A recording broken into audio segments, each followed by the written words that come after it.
Hello Leo, Sun Moon Rising and Venus Signs. Kamusta po kayo? Sana po nasa mabuti kayong kalagayan.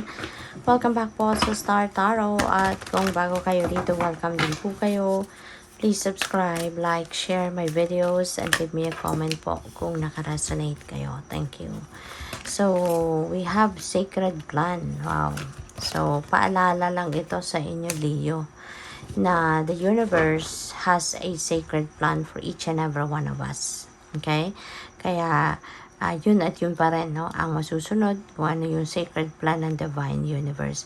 Kaya nga, meron tayong mga sitwasyon na minsan kahit ano yung gawin mo, diba? Kahit anong pagsisikap, kahit anong effort ang gawin mo at ipagpilitan mo kung ano man yung gusto mong mangyari, diba? Mayroong mga bagay na talagang hindi ibibigay sa'yo. Hindi mangyayari, hindi magka-come to fruition. Kasi lalo-lalo na kung hindi naman yan parte ng divine plan. Okay? Kasi may mga gusto tayo, no? Hindi may iwasan na meron tayong mga ginugustong mangyari sa buhay natin. Gusto nating makamit, gusto nating makuha.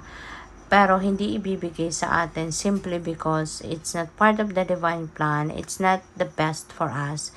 Hindi yun ang makakabuti para sa atin. Diba? Kaya mas magandang mag-ano na lang tayo. Magtiwala tayo sa plano ng divine universe para sa atin. At in order for us to be in sync, no, with what the divine is planning for us, lagi tayong makinig sa Kanya. Lagi tayong makinig sa divine guidance ng universe at makinig tayo, sundin natin kung ano ang bulong ng ating intuition kasi kadalasan, no? Diyan pumapasok ang guidance ng universe. Kadalasan diyan sa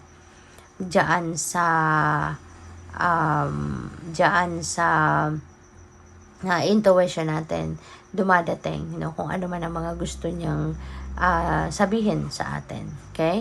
So, we also have healing energy. So, this is really beautiful kasi po pwede na you will be receiving that healing powers, no? Healing energy from the universe.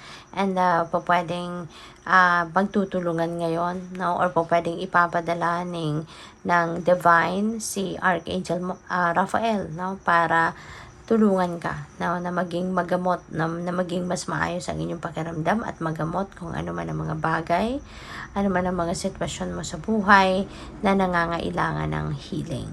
Okay? Po pwedeng physical ailments yan, po pwedeng physical discomfort, no, ang kailangang gamutin sa inyo, or po pwedeng mga emotional troubles, pwedeng mga ganon, no, or financial troubles. So, we have ease and grace. Just go with the flow. Okay? Just go with the flow. So, paalala ito sa inyo, no? Na sumunod lang kayo sa agos ng buhay. Kasi, mas mapapansin ninyo, no? When you are going with the flow, there is also a sense of surrender, no? Sa bagay na yan. Ibig sabihin, papaubaya mo na sa Panginoon, sa universe, no? Ang lahat.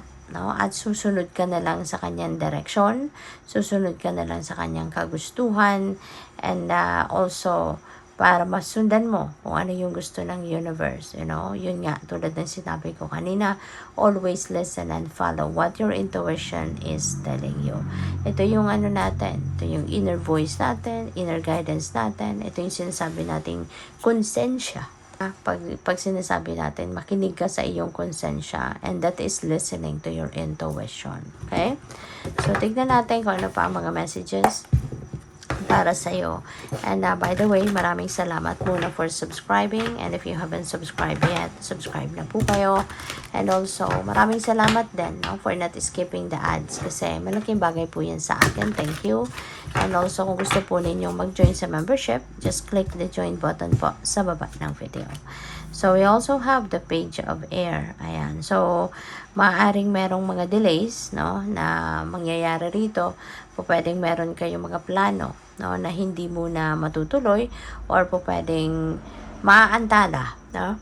It's maybe because it's not ready yet, no, for you. Maybe because it's not the perfect timing yet para mangyari ito or para simulan ninyong gawin, no, ang mga bagay na ito. Kaya kailangan talaga na magtiwala ka lang, no, magtiwala ka lang sa divine.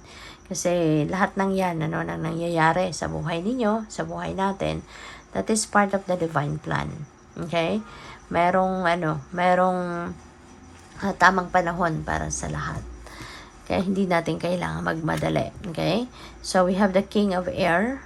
Ayan. So, speak your mind with confidence. Okay? Kung ano man yung naiisip ninyo, ano man yung nararamdaman ninyo, ano man yung gusto mong sabihin, no? Or iparating sa iba, no? And then, i-express mo ito, sabihin mo. Put them into words, okay? Para maramdaman or malaman ng mga tao kung ano yung gusto mong sabihin. Alright? At saka, sa ngayon siguro, baka meron kayong mga importanteng desisyon na kailangang gawin, kailangang harapin na decision making, and kung kunyari hindi kayo sigurado, there may also be a need dito, no, to balance the mental and emotional aspects, no? So, what else? We have the Nine of Earth.